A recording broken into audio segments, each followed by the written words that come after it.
आपके बच्चे हैं? हाँ है। अगर मैं आपको बोलती हूँ कि आप ये करिए या कुछ भी करिए तो उससे आपका बच्चा ये हो जाएगा, आपके बच्चा और सुधर जाएगा, उसको ये नॉलेज नहीं, उसको ये नॉलेज मिल जाएगी, और अगर आपके पास और कोई चारा नहीं है तो क्या आप विश्वास करेंगे उस चीज का? अगर आपके बच्चे को लेकर कोई कुछ बोल रहा है अच्छी बात, तो आप विश्वास करे या ना करे की बात नहीं आती यहाँ पे, आप विश्वास करना चाहते हैं उस बात पे, और वो जो चाह है वो आपकी सच्चाई बन जाती है। तो that is the psychological game behind how we think. We always want to believe what we want to believe. हम उसको ही सच मानते हैं जो हम देखना चाहते हैं, and this is the same case of that. तो इसमें ये हो रहा है कि सामने वाला ये आपको कॉन्फिडेंस देने की कोशिश कर रहा है कि मैंने हाथ रख लिया, अब तू मान ले कि तू ठीक हो गया। मैं आई थिंक 16 साल की थी, मैं राजस्थान में एक जगह कोटा, हाँ, कोटा में मेरे शोज चल रहे थे, और वहां पर एक व्यक्ति आए मेरे पास, बोले कि बहुत बीमार है और चाहते हैं, उनका भाई बहुत बीमार है और वो चाहते कि मैं उनके घर जाऊं सिर्फ उनके भाई के सर पे हाथ रखने, कि आपके अंदर जो शक्ति है आप बस हाथ रखिए उस पे, हमें भरोसा है कि वो ठीक हो जाएगा। मैं भी नहीं बोली है, उनके परिवार के सदस्य मेरे पास आके मुझे बोल रहे, और एक ट्रू स्टोरी इन कोटा। ये मैं 16 साल की थी तब, शो कर रही थी वहां पे, तब की बात है, 16 या 15 की होंगी तब की बात है। और मैं उनको बैठ के उस वक्त मेरे पास दो राह थी, या तो मैं उसके घर पे चली जाती, मैं हाथ रखती। आप लोग मुझे बताओ, इसके अंदर कोई रॉकेट साइंस, ये कोई आपको वैज्ञानिक या कोई बहुत इंटेलिजेंट होने की जरूरत नहीं है, ये कॉमन सेंस है। आप लोग यहाँ बैठो, यस और नो में मुझे जवाब देंगे कि आपको लगता है मैं अगर उसके घर जाती और उस वक्त मैंने उसके सर पे हाथ रख दिया होता, उनको अच्छा लगता या नहीं लगता? उनके भाई को लगता कि नहीं लगता? और उनके चेहरे पे एक स्माइल और उम्मीद आती कि नहीं आती? 20% जो साइकोलॉजिकली वो बीमार थे वो ठीक होते या नहीं होते? यार तो कॉमन सेंस है ना यार, ये तो कॉमन सेंस है। नहीं तो ये जो कहते हैं कि दैव्य शक्ति है, कल से मेरे पास ऐसे 15 कॉल आ गए हैं, और मैं दर्शकों को बता देना चाहती हूँ उसमें जाने माने पॉलिटिशियंस हैं, राजनीति से सुहानी ताल्लुक रखने वाले लोग हैं, बड़े बड़े आश्रम से ताल्लुक रखने वाले लोग हैं। वो कह रहे हैं कि सुहानी में तो दैव्य शक्ति है। दैव्य शक्ति आप में, आप देश को देखिए और बताइए कि क्या आप में दैव्य शक्ति है? हाँ, अगर मेरे में दिव्य शक्ति है तो मैं क्यों उसे स्वीकारूंगी नहीं? तो मैं क्यों उसका उपयोग करके लोगों को ठीक नहीं करूंगी?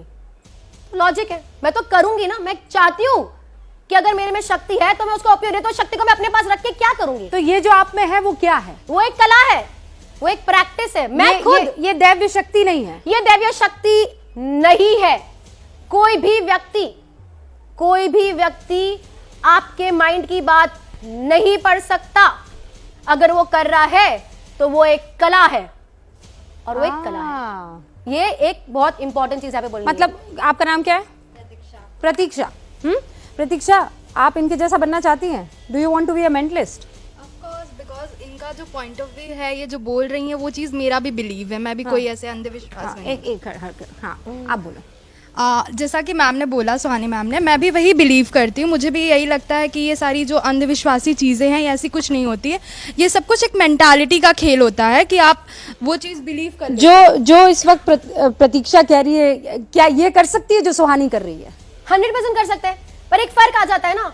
ये जो सवाल है वो अलग तरीके से ये तो ऐसी बात हो गई कि शाहरुख खान जो एक्टिंग कर रहा है, तो क्या वो ये व्यक्ति शाहरुख खान वाली एक्टिंग कर सकती है, लेकिन शाहरुख खान का जो इतना सालों का एक्सपीरियंस है वो अभी तो नहीं आएगा ना। हाँ, करेंगे प्रैक्टिस, आ जाएगा।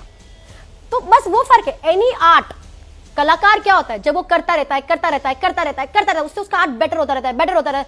मैं 7 साल की उम्र से कर रही हूँ, अगर 25 साल बाद भी अगर आज मैं अच्छी नहीं बनी तो मेरे में कोई प्रॉब्लम होगी। अच्छा, तो सुहानी को पाठशाला शुरू कर देनी चाहिए ना? हाँ, तो पाठशाला कब शुरू कर रही है सुहानी? फिर माइंड रीड करने की कक्कड़ साहब, पाठशाला तो हो ही सकती है। आई लाइक टू कॉम्प्लीमेंट हर कि ये सच बोल रही हैं।